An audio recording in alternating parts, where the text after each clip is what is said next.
అందరికీ నమస్కారం. ఈరోజు మనం ఒక మామిడి పండుతో మొదలయ్యే ఒక అద్భుతమైన కథ గురించి తెలుసుకోబోతున్నాం. ఇది ఒక సాధారణ మహిళ భక్తిశక్తితో ఒక అసాధారణమైన ఆధ్యాత్మిక ప్రయాణం చేసిన గాథ. ఒక మామిడి పండు ఒకరిని ఏకంగా దేవతగా మార్చేయగలదా? వినడానికి చాలా ఆశ్చర్యంగా ఉంది కదూ. సరే, ఈ ప్రశ్నే మనల్ని ఒక నమ్మశక్యం కాని కథలోకి తీసుకువెళ్లనుంది. పదండి, ఆ కథేంటో చూద్దాం. మన కథ కారైకాల్ అనే తీరప్రాంత పట్టణంలో మొదలవుతుంది. అక్కడ పునీతవతి అనే ఒక మహిళ ఉండేది. ఆమెకు శివుడంటే అపారమైన భక్తి, అచంచలమైన విశ్వాసం. ఆమె ఒక బాగా డబ్బున్న వ్యాపారి భార్య. అంటే లోకంలో ఎలాంటి సుఖాలకు లోటులేదు. కాని ఆమెకు అసలైన సంపద ఏదైనా ఉందంటే అది ఆమె ఆధ్యాత్మిక నిష్ఠే. దాన్ని దేనితోనూ వెలకట్టలేం. ఇప్పుడు కథలో అసలైన చాలా ఆసక్తికరమైన మలుపు రాబోతోంది.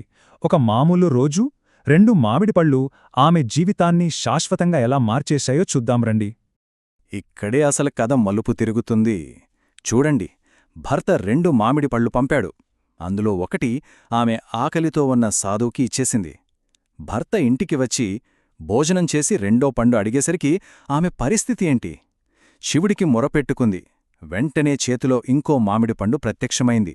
కాని ఆ పండు భర్త చేతికి ఇవ్వగానే మాయమైపోయింది.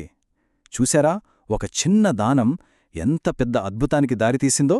ఇది దైవశక్తికి నిలువుటద్దం. ఆ ఒక్క సంఘటన ఎంత బలమైనదంటే ఇప్పటికీ కారైకాల్లో ఆ అద్భుతానికి గుర్తుగా మాంబల తిరువిళ అనే మామిడి పండుగను జరుపుకుంటారు. ఆ పండుగ రోజున ప్రజలు ఒకరిపై ఒకరు మామిడి పళ్లను విసురుకుంటూ ఉంటారన్నమాట. అదొక సజీవ సంప్రదాయం. అయితే ఈ అద్భుతం ఆమె భర్తను దగ్గర చేయలేదు. పైగా భయంతో దూరం చేసింది. కొన్నిసార్లు ఇలాంటి అతీంద్రియ సంఘటనలు మనుషుల మధ్య సంబంధాలను ఎంత సంక్లిష్టంగా మార్చేస్తాయో చూడండి. తను పెళ్లి చేసుకున్నది ఒక సాధారణ మహిళను కాదని, ఒక అతీంద్రియ శక్తి ఉన్న దేవత అని పరమదత్తనుకు అర్థమైపోయింది. ఆ క్షణం నుంచి అతడిలో భక్తి కంటే భయమే ఎక్కువైపోయింది. ఆ భయం ఎంతగా పెరిగిందంటే వ్యాపారయాత్రకు వెళ్తున్నానని అబద్ధం చెప్పి ఆమెను పూర్తిగా వదిలేశాడు. ఎక్కడో దూరంగా పాండ్యరాజ్యానికి వెళ్ళి అక్కడ మరో పెళ్లి చేసుకుని కొత్త జీవితం మొదలుపెట్టాడు.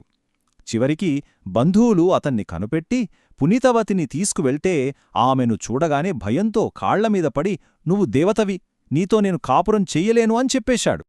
ఆ క్షణంలో ఆమె ఒక గొప్ప నిర్ణయం తీసుకుంది. తన భర్త ఒకప్పుడు కోరుకున్న ఈ అందమైన శరీరం తనకింకా అవసరం లేదని, కేవలం శివుణ్ణి సేవించడానికి మాత్రమే ఉపయోగపడే ఒక రూపాన్నివ్వమని ప్రార్థించింది. ప్రాపంచిక బంధాల నుండి పూర్తిగా స్వేచ్ఛను కోరుకుంది. ఆ ప్రార్థనతోనే కళ్లముందే ఆమె శరీరంపై ఉన్న మాంసం మాయమైపోయి ఒక అస్థిపంజర రూపంలోకి మారిపోయింది. ఆ రోజునుంచి పునీతవతి కారైక్కాల్ అమ్మయ్యార్ గా, అంటే కారైకాల్కు చెందిన గౌరవనీయ తల్లిగా మారింది. ఇక ప్రాపంచిక బంధాలన్నీ తెగిపోయాయి.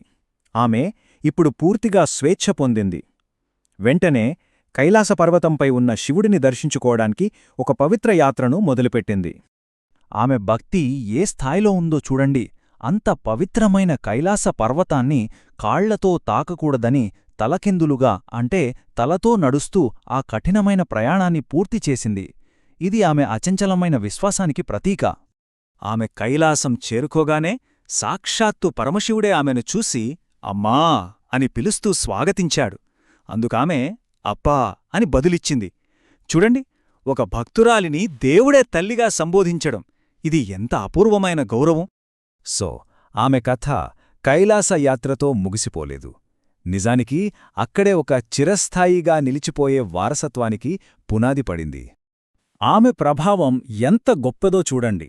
ఆమె గొప్ప శైవ గ్రంథాలు రాసింది. 63 మంది నాయనార్లలో మొదటి వ్యక్తిగా, అందరికన్నా పెద్దదిగా గౌరవాన్ని పొందింది. అంతేకాదు, మిగతా నాయనార్లందరూ నిలబడి ఉంటే ఈమె విగ్రహం మాత్రమే కూర్చోనుంటుంది. ఆమె కీర్తి భారతదేశం దాటి చైనా, కంబోడియా వరకు వ్యాపించింది. ప్రఖ్యాత అంకోర్ వాట్ గోడలపై కూడా ఆమె శిల్పముంది. చివరికి పాండిచ్చేరి పేరు కూడా ఆమె బిరుదు నుండే వచ్చిందని నమ్ముతారు. కారైక్కాల్ అమ్మయ్యార్ కథ మన ముందు ఒక పెద్ద ప్రశ్ననుంచుతుంది. తన భౌతిక శరీరాన్ని వదులుకోవడం ద్వారా ఆమె ఒక శాశ్వతమైన ఆధ్యాత్మిక ఉనికిని సంపాదించుకుంది. అంటే భక్తి అంటే ఈ ప్రపంచాన్ని వదిలేయడమా లేక దానిని దాటి ఉన్నత స్థాయికి వెళ్లడమా ఆలోచించాల్సిన విషయమే కదూ